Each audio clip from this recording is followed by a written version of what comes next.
Call me Kapil. എന്റെ വിഷയം അതെ ഗാർഹിക പീഡനം, പുരുഷന്മാർക്ക് മേലുള്ള അതിനെക്കുറിച്ചുള്ള ഒരു വീഡിയോ ആണ്. Welcome to my channel call me Kapil. ഇന്ത്യയിൽ ആത്മഹത്യ ചെയ്യുന്നതിൽ പുരുഷന്മാര് 70%. സ്ത്രീകളെ അപേക്ഷിച്ച് പുരുഷന്മാരാണ് ഏറ്റവും കൂടുതൽ ആത്മഹത്യ ചെയ്യുന്നത്. 70%. അതിൽ 100-ൽ 70% ഗാർഹിക പീഡനം. അത് കുടുംബപരമായ, വിവാഹപരമായ പല കാരണങ്ങളാലാണ് ആത്മഹത്യ ചെയ്യുന്നത്. 2024 ഇന്ത്യൻ ഫാമിലി ഫൗണ്ടേഷൻ അവരുടെ കണക്ക് പ്രകാരം ഇന്ത്യയിൽ ആത്മഹത്യ ചെയ്ത പുരുഷന്മാരിൽ 100-ൽ 75% ഗാർഹികമായി കുടുംബ പ്രശ്നം, വിവാഹേതര ബന്ധം തമ്മിലുള്ള പ്രശ്നത്തിലാണ് ആത്മഹത്യ. സ്ത്രീകളാൽ ഈ രീതിയിൽ കള്ളക്കേസുകൾ കൊടുത്ത് ആത്മഹത്യ ചെയ്ത പുരുഷന്മാരുടെ എണ്ണമാണ് കൂടുതൽ. അതും കേരളത്തിലെ ഒരു പഠനം നടന്നു 2024. യുവജന കമ്മീഷൻ 2024 ഇതേ കണക്ക് ഒരു പഠനം നടത്തി. അതിലും കേരളത്തിൽ ആത്മഹത്യ ചെയ്യുന്ന പുരുഷന്മാർ, അത് ആത്മഹത്യ ചെയ്യുന്നതിൽ സ്ത്രീകളെക്കാൾ കൂടുതൽ പുരുഷന്മാരാണ്. 70%-ൽ പുറത്ത് ഗാർഹികമായി അല്ലെങ്കിൽ ഗാർഹിക പീഡനം എന്ന രീതിയിൽ പല രീതിയിലുള്ള കുറ്റങ്ങളാൽ ഉള്ള പുരുഷന്മാരാണ് ആത്മഹത്യ ചെയ്യുന്നത്. ആ പഠനത്തിൽ പറയുന്നത് ഭൂരിഭാഗം പുരുഷന്മാരും മാനസിക സമ്മർദ്ദം, പീഡനം ഇതുമൂലമാണ് ആത്മഹത്യ ചെയ്യുന്നത്. യുവജന കമ്മീഷൻ നൽകിയ പഠനം അനുസരിച്ച് അത് 2024 ജനുവരിയിലാണ് റിപ്പോർട്ട് നൽകിയത്. ഡിസംബർ 8 ആ റിപ്പോർട്ട് പുറത്തു വന്നിട്ടുണ്ട്. ആ റിപ്പോർട്ട് പ്രസിദ്ധീകരിച്ചിട്ടുണ്ട്. അതിലൊന്ന് വിവാഹ ബന്ധങ്ങൾ, കുടുംബ വൈരുദ്ധ്യങ്ങൾ. അതാണ് പുരുഷൻ ഒന്നാമത്തെ ഇത്. രണ്ടാമത്തത് മാനസികമായി തകർക്കുക, കള്ളക്കേസ് കൊടുക്കുക. അത് 2. മൂന്നാമത്തെ സമൂഹത്തിൽ പുരുഷനെ മോശക്കാരനായും പുരുഷനാൽ ശാരീരിക ഉപദ്രവം ഉണ്ടാകും എന്നും സ്ത്രീകൾ അപവാദ പ്രചരണങ്ങളും കള്ളക്കേസുകൾ ഫയൽ ചെയ്യപ്പെടുന്നു.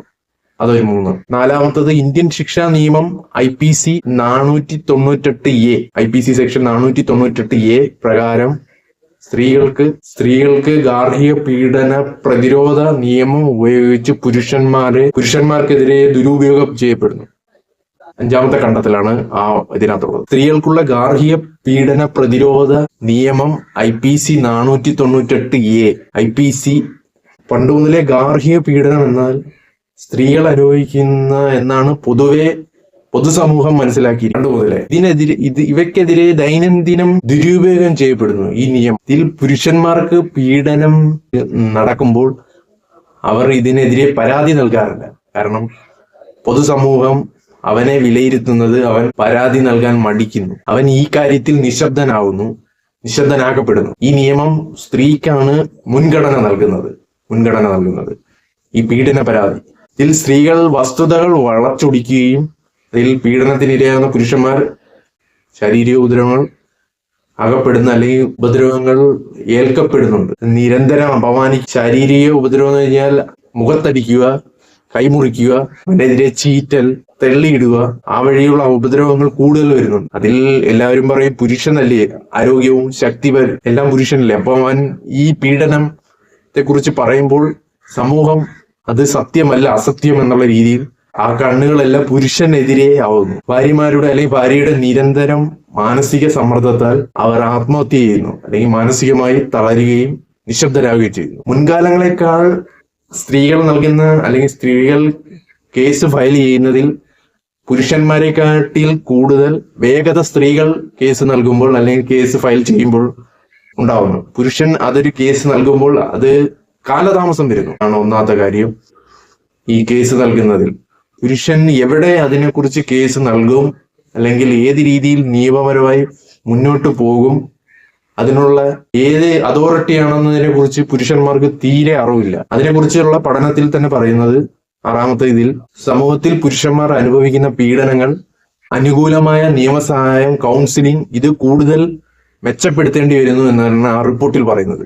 അതായത് പുരുഷന് ഈ രീതിയിൽ മുന്നോട്ട് പോയി കേസ് കൊടുക്കാൻ പോകുമ്പോൾ അവന് മുൻഗണന കിട്ടുന്നില്ല. സ്ത്രീക്ക് നൽകുന്ന മുൻഗണന, സ്ത്രീ ഒരു കേസ് ഫയൽ ചെയ്താൽ, ഗാർഹിക പീഡനത്തിന് കേസ് ഫയൽ ചെയ്താൽ അത് ത്വരിതപ്പെടുത്താൻ മുൻഗണനയോടെ സ്പീഡപ്പായി അല്ലെങ്കിൽ സ്പീഡ് പോസ്റ്റ് പോകുന്നവർ അല്ലെങ്കിൽ സ്പീഡായി മുന്നോട്ട് പോകുന്നു. പക്ഷെ പുരുഷൻ അത് കേസ് നൽകുമ്പോൾ ഗാർഹിക പീഡനത്തെ അത് ഒച്ച ഇഴയുന്നതിലും ആ വേഗത പോലും ഇല്ലാത്ത രീതിയിലാണ് നീങ്ങുന്നത്. അതാണ് ഈ പുരുഷന്മാർ ഈ കേസ് കൊടുക്കുന്നതിൽ നിന്നും അല്ലെങ്കിൽ ഈ പരാതി നൽകുന്നതിൽ നിന്നും പിന്മാറുന്നത്, അവര് പുറകോട്ട് പോകുന്നത്, അവര് നിശബ്ദരാകുന്നത്. ഈ യുവജന കമ്മീഷൻ നടത്തിയ ഈ കണ്ടെത്തലുകൾ അല്ലെങ്കിൽ ഈ പഠനം പ്രസിദ്ധീകരിക്കപ്പെടും, പക്ഷെ ഇതിപ്പോഴും അതിനെക്കുറിച്ച് കൂടുതൽ നിയമപരമായ സാധ്യതകളിലോട്ട് പോയിട്ടില്ല. അതാണ് ഏറ്റവും വലിയ നേരിടുന്ന പുരുഷന്മാർക്ക് പരാതി നൽകാനുള്ള സംവിധാനങ്ങൾ അല്ലെങ്കിൽ നിയമങ്ങൾ ലഘൂകരിക്കണം, ലളിതമാക്കണം. അതൊരു പോയിന്റാണ്.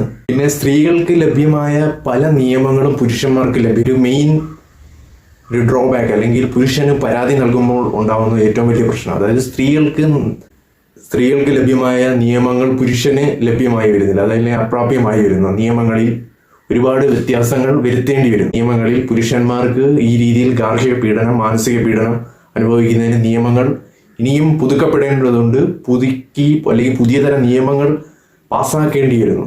കൂടുതൽ ഈ പഠനങ്ങൾ അതായത് യുവജന കമ്മീഷന്റെയും ഇന്ത്യൻ ഫാമിലി ഫൗണ്ടേഷൻ, പിന്നെ ഇതിന് നേതൃത്വം നൽകുന്ന ഫൗണ്ടേഷനിലാണ് Indian family foundation, men's NGO association, ഇങ്ങനെയുള്ള ഒത്തിരി സംഘടനകളുണ്ട്.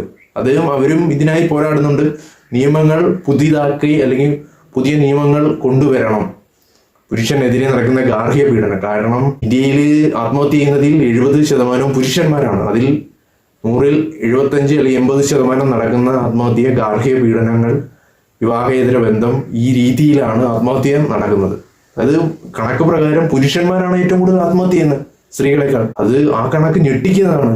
അതിനെക്കുറിച്ച് ആരും ഒരു ചിന്തയും ഒരു ചർച്ചയും ഒന്നും നടക്കുന്നില്ല. കാരണം ഇത് ഭയപ്പെടുത്തുന്ന ഏറ്റവും വലിയൊരു സംഗതിയാണ്, ഒരു യാഥാർത്ഥ്യമാണ്.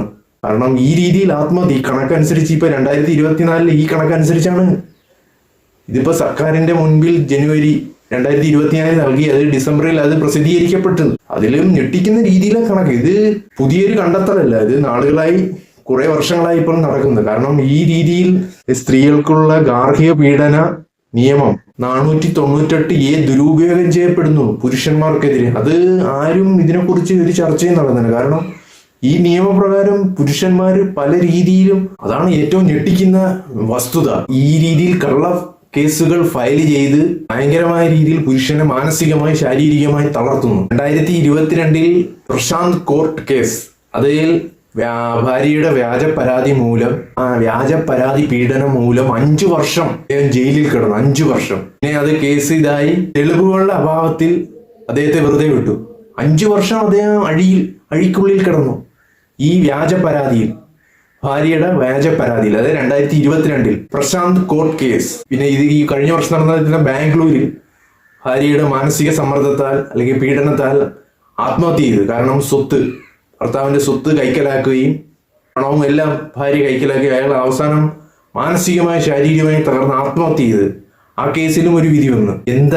എങ്ങനെയാണ് ഈ പീഡനങ്ങൾ നടക്കുന്നത്, ഗാർഹിക പീഡനങ്ങൾ പുരുഷനെതിരെ നടക്കുന്നതെന്ന് അരിചിന്തി. ഇതൊരു സാധാരണ സ്ത്രീ പീഡനം എന്നുള്ള രീതിയിൽ, സാധാരണ സ്ത്രീകൾക്ക് നടക്കുന്ന പീഡനം എന്ന് ചിന്ത അല്ലെങ്കിൽ ചർച്ച മാത്രം നടക്കും. പുരുഷന് നടക്കുന്ന പീഡനത്തെ കുറിച്ച് ചർച്ചയും നടക്കുന്നില്ല. ഇത് സീരിയസ് ആയിട്ടുള്ള ഇഷ്യൂ ആണ്. കാരണം പുരുഷന്മാർ ഇന്ത്യയിലും അല്ലെങ്കിൽ കേരളത്തിലും ഏറ്റവും കൂടുതൽ ആത്മഹത്യ ചെയ്യുന്നത് പുരുഷന്മാരാണ്. അതും 75%-ഓളം പുരുഷന്മാരാണ്. അതിൽ ഗാർഹിക പീഡനം സ്ത്രീകൾ, അതായത് ഭാര്യമാര്, പങ്കാളികളിൽ നിന്നുണ്ടാകുന്ന ഗാർഹിക പീഡന മരിക്കുന്നത് ഒട്ടനവധി പുരുഷന്മാരാണ്. കേരളത്തിലും ഇന്ത്യയിലും ആത്മഹത്യ ചെയ്യുന്ന പുരുഷന്മാരാണ് ഏറ്റവും കൂടുതൽ, സ്ത്രീകളല്ല. ആർക്ക് ഞെട്ടലില്ലേ? പുരുഷന്മാർക്ക് മാത്രമേ ഉള്ളൂ. സ്ത്രീകൾക്ക് അല്ലെങ്കിൽ ബാക്കി നിയമത്തിനോ അല്ലെങ്കിൽ സംവിധാനത്തിനോ ഒരു ഞെട്ടലുമില്ല. ഈ വസ്തുതകൾ മനസ്സിലാക്കി ഇത് ലഘൂകരിച്ച് പുരുഷന് പരാതി നൽകുന്നതിനുള്ള സംവിധാനങ്ങൾ ലഘൂകരിക്കേണ്ടി വരുന്നു. സംവിധാനങ്ങൾ ലഘൂകരിക്കാത്തത് കൊണ്ടാണ് സ്ത്രീകൾക്ക് ലഭിക്കുന്ന മുൻഗണന പുരുഷന് ലഭിക്കാത്തത്. കാരണം നിയമം എല്ലാവർക്കും തുല്യമാണ്, എല്ലാവർക്കും ഒരുമിച്ച് അല്ലെങ്കിൽ എല്ലാവർക്കും ഒരുപോലാണ് എന്നാന്നല്ല. ഒരുപോലല്ല, സ്ത്രീകൾക്കും പുരുഷന്മാർക്കും വ്യത്യാസമാണ് നിയമം. അതിൽ ഗാർഹിക പീഡനത്താൽ അനുഭവിക്കുന്ന അല്ലെങ്കിൽ ആത്മഹത്യ ചെയ്യുന്ന പുരുഷന്മാരുടെ എണ്ണം കൂടി വരുന്നതിന് ആ നിയമം ഒരു പരിരക്ഷയും നൽകുന്നില്ല. കേസ് നൽകുന്നത് പുരുഷൻ നൽകുമ്പോൾ അല്ലെങ്കിൽ സ്ത്രീ നൽകുമ്പോൾ അതിന്റെ ഏറ്റവും മുൻഗണനയോടുകൂടി സ്പീഡായി വേഗതയിൽ പ്രൊസീജിയർ ആവുന്നു. IPC 498A പുരുഷന്മേൽ അമിതമായി ദുരുപയോഗം ചെയ്യപ്പെടുന്നു. സ്ത്രീകൾ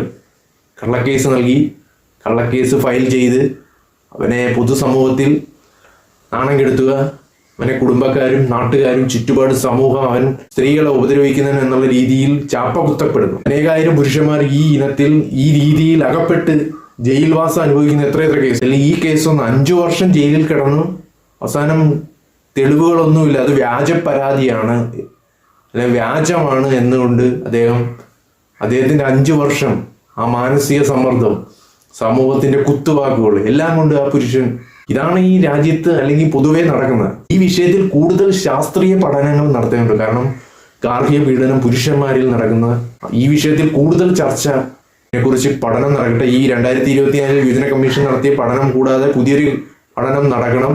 അതിനനുസരിച്ചുള്ള നിയമങ്ങൾ പുനർക്രമീകരിക്കേണ്ടി വരുന്നു, നിയമങ്ങൾ മാറ്റി പൊളിച്ചെഴുതേണ്ടി വരുന്നു ഈ രീതിയിൽ പുരുഷനെതിരെ നടക്കുന്നത്. കാരണം സ്ത്രീകൾക്ക് കിട്ടുന്ന ഒരു തുല്യതയും പുരുഷന് കിട്ടുന്നില്ല. അതിന് നൽകുന്ന വേഗത, പുരുഷൻ ഈ ഒരു ഗാർഹിക പീഡനത്തിനെതിരെ ഒരു കേസ് കൊടുത്താൽ അത് തീർച്ചയായും ആ കേസ് മുന്നോട്ട് പോകാൻ താമസപ്പെടുന്നു, അല്ലെങ്കിൽ അത് തഴയപ്പെടുകയും ചെയ്യുന്നു പല കേസുകളും.